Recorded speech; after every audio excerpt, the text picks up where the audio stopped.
Welcome to మ్యాట్రీ media. ప్రభునామముల వందనాలండి. ఈరోజు దేవుని వాక్యము యెహోషువ 1వ అధ్యాయము 9వ వచనము.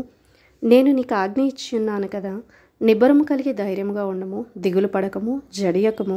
నీవు నడుచు మార్గమంతట్లో నీ దేవుడైన యెహోవా నీకు తోడై ఉండను. Be strong, be brave, be fearless, you are never alone. Joshua 1st chapter 9th verse. అవునండి, నిబ్బరం కలిగి ధైర్యంగా ఉండండి, మరి దిగులు పడద్దు, జడియద్దు, నీ దేవుడైన యెహోవా నీకు తోడై ఉన్నారు అని చెప్పి. అవునండి, మరి ఎవరైనా మరి అనుకుంటున్నారేమో, నేను ఒంటరిగా ఉన్నాను, మరి ఈ శ్రమలో నేను ఉన్నాను, మరి నా దేవుడు ఈ శ్రమను చూస్తున్నారా లేదా అని చెప్పేసి మరి మీరు అనుకుంటున్నారేమో. కానీ దేవుని వాక్యం సెలవిస్తుందండి, మరి నీవు నడుచు మార్గం అంతట్లో కూడా నీ దేవుడైన యెహోవా తోడై ఉన్నారు అని చెప్పి. అవునండి, మరి యోసేపు మరి ఒక బానిసగా తను అమ్మివేయబడ్డాడండి. అయినప్పటికీ కూడా మరి అక్కడ కూడా అంటే తను ఒక శ్రమలోనే ఆయన ఉన్నారు, అయినప్పటికీ కూడా ఒక అభివృద్ధి చెందే ప్లేస్లో ఆయన లేరు.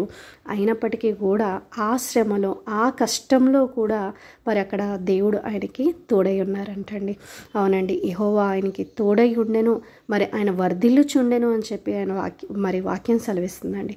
అవునండి, అంతేకాకుండా మరి యోసేపు చెరసాలలో పెట్టబడ్డారండి. అంటే శ్రమ నుంచి అధికమైన శ్రమ కలిగిన ప్లేస్లోకి ఆయన వచ్చారు.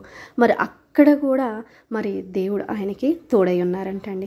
మరి ఆ చెరసాల అధిపతికి కటాక్షం కలిగేటట్లు చేసి మరి యోసేపు మీద ఆయనకి జాలి పుట్టించారంటండి. అవునండి, మరి శ్రమలో ఉన్నారా, అయినప్పటికీ కూడా దేవుడు మీకు ఎలా ఉన్నారో తెలుసా అండి, తోడై ఉన్నారండి. అవునండి, కీర్తన 91వ అధ్యాయంలో ఈ విధంగా రాయబడి ఉంది, శ్రమలో నేను అతనికి తోడై ఉంటాను, అతని విడిపించి నేను గొప్ప చేస్తాను అని చెప్పి.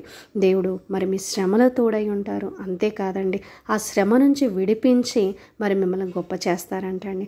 కాబట్టి మరి ఇలాంటి పరిస్థితుల మధ్యలో కూడా మీరు ఎలా ఉండాలి అంటే మరి నిబ్బరము కలిగి ధైర్యంగా ఉండండి, దిగులు పడొద్దు, జడియొద్దు. మరి నీవు నడిచే మార్గం అంతట్లో కూడా నీ దేవుడైన యెహోవా మరి నీకు ఎలా ఉన్నారు అంటే నీకు తోడుగానే ఉన్నారు. నువ్వు నీ పయనంలో ఒంటరిగా లేవు, నీ శ్రమలో నువ్వు ఒంటరిగా లేవు, దేవుడు నీకు తోడయే ఉన్నారండి. ఓకేనండి, మరి ఈ చిన్న వాక్యాన్ని బట్టి చిన్న ప్రార్థన చేసుకుందామండి.